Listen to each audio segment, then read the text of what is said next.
आज भी मेरे दिमाग के किसी कोने में वो डर बैठा है। मैं साइंस का स्टूडेंट हूं, इसीलिए ये साबित नहीं कर सकता कि जो मेरे साथ हुआ वो असली था, पर इतना जरूर कह सकता हूं कि जो मैंने महसूस किया वो सच्चा डर था। मेरी जिंदगी में ऐसा डर फिर कभी नहीं आया।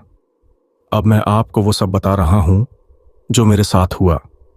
आप खुद समझ लेना इसका मतलब, पर मुझे बस ये दिल से निकालना है।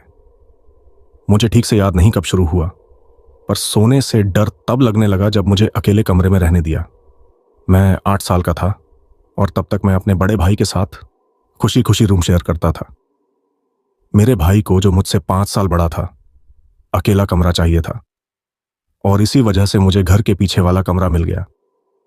वो एक छोटा सा, पतला सा पर लंबा कमरा था। उसमें एक बिस्तर और 2 अलमारी के अलावा कुछ नहीं आ सकता था। मैं कुछ बोल नहीं सकता था क्योंकि हमारा घर बड़ा नहीं था और मेरा परिवार बहुत प्यार करने वाला था। दिन में बचपन बहुत अच्छा था।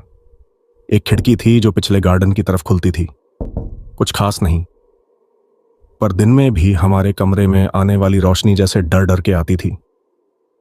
भाई को नया बेड मिला और मुझे वो पुरानी बंक बेड मिल गई जिसमें हम दोनों पहले सोते थे। अकेले सोने का डर था, ऊपर वाली बिस्तर पर सोने का जोश भी था क्योंकि वो ज्यादा एडवेंचर जैसा लगता था। पहली रात से ही मेरे दिमाग में एक अजीब सा डर घुस गया। मैं ऊपर वाले बिस्तर पर लेटा हुआ नीचे कालीन पर बिखरे हुए अपने खिलौने देख रहा था।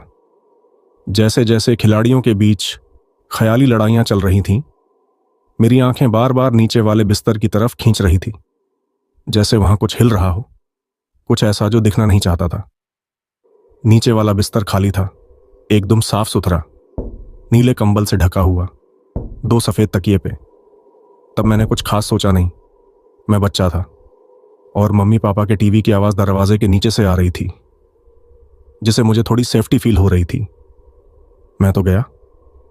जब गहरी नींद से किसी चीज को हिलाने की आवाज से आंख खुलती है तो दिमाग को समझने में थोड़ा समय लगता है।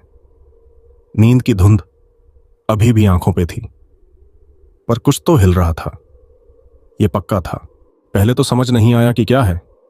सब कुछ अंधेरा था, काला अंधेरा, पर बाहर से थोड़ी रोशनी आ रही थी जिससे यह छोटा सा कमरा दिखाई दे रहा था।